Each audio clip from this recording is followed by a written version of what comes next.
Assalamualaikum, jumpa lagi dengan saya Bang Jarani. Di video kali ini saya akan berbagi sedikit tentang caranya kita memonetisasi channel YouTube yang bermasalah ya. Ini terutama masalahnya itu ada di konten berulang atau konten yang digunakan ulang. Jadi sebenarnya di sini ini ya, yang salah itu bukan YouTube tapi kita. Karena di YouTube itu kan sudah ada yang namanya metadata ya. Metadata itu ya kayak detailnya channel kita itu apa, isinya apa, dan caranya kita bikin thumbnail, judul, deskripsi itu harus relevan. Dan isi konten kalian, misalnya nih kalian bikin video original tanpa kena copyright, tapi cara editnya itu misalnya background itu tidak berjalan ya, itu ntar juga pasti akan kena konten berulang. Jadi di sini caranya kita mengatasi yang konten-konten seperti ini ya, yang konten berulang atau yang digunakan ulang, itu sebenarnya channel itu masih bisa dimonetisasi, masih aman.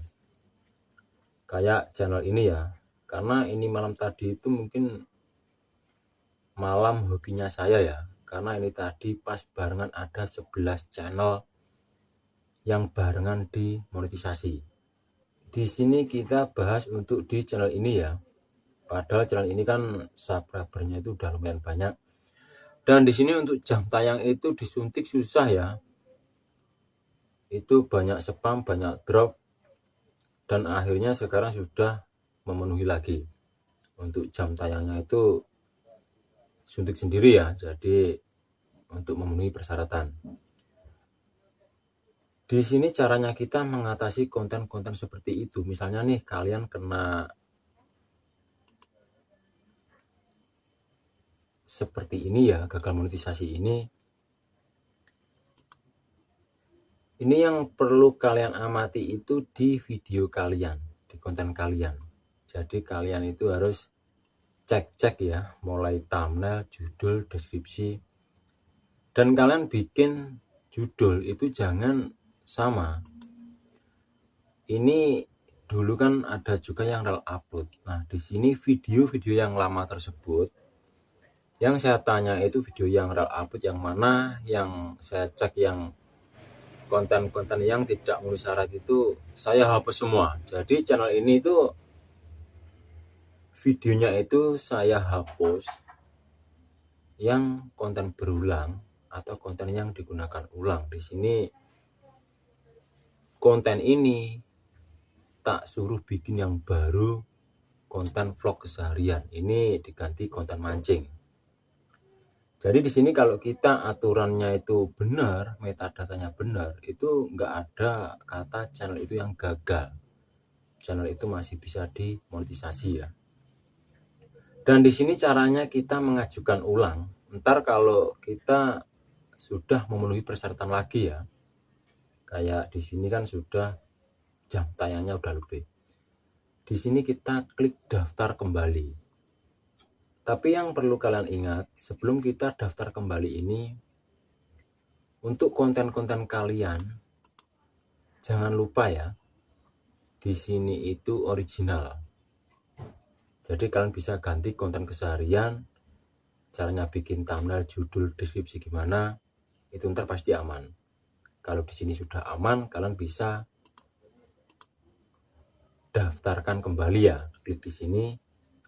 Dan ntar pasti di sini ada pemberitahuannya ya, pengajuan ulang Anda sedang ditinjau. Anda mengajukan ulang pada 12 Maret 2023. Kami akan meninjau channel Anda dan mengirimkan keputusannya lewat email, biasanya dalam waktu 1 bulan.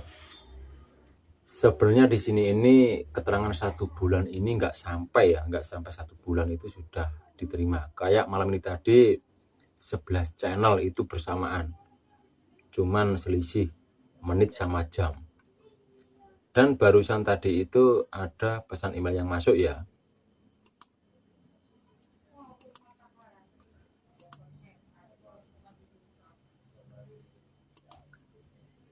Nah, selamat datang di program partner YouTube NR Fishing.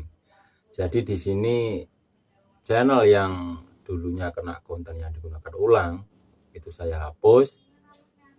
Terus kita perbarui saja konten-konten yang terbaru. Intinya ikuti aja arahan dari saya. Kalau teman-teman mau tanya-tanya bebas. Dan alhamdulillah channel ini sudah disetujui ya. Jadi di sini saya aktifkan iklannya sekalian. Untuk iklan super tank dan untuk iklan shot ya, di sini sudah saya aktifkan semua. Nah, di dashboard juga ada pemberitahuan ya, seperti ini. Selamat datang di program partner YouTube. Jadi di sini yang dulunya kena konten yang digunakan ulang, di sini sudah aktif semua. Karena ini tadi iklannya juga saya bantu mengaktifkan. Jadi untuk tahapan selanjutnya itu channel ini hanya semangat upload agar viewernya itu rame. Kayaknya channelnya Bang RN ini juga rame ya, viewnya lumayan sih kalau menurut saya. Nah dia langsung semangat upload ya di sini. Ya, semoga di penjelasan sesaat ini bisa dimengerti. Intinya tidak ada kata yang tidak bisa dimonetisasi. Meskipun kita kena konten berulang atau yang digunakan ulang, itu tetap bisa dimonetisasi. Intinya tetap pahami langkah demi langkahnya, tetap semangat, jangan tumbang. Wassalamualaikum warahmatullahi wabarakatuh.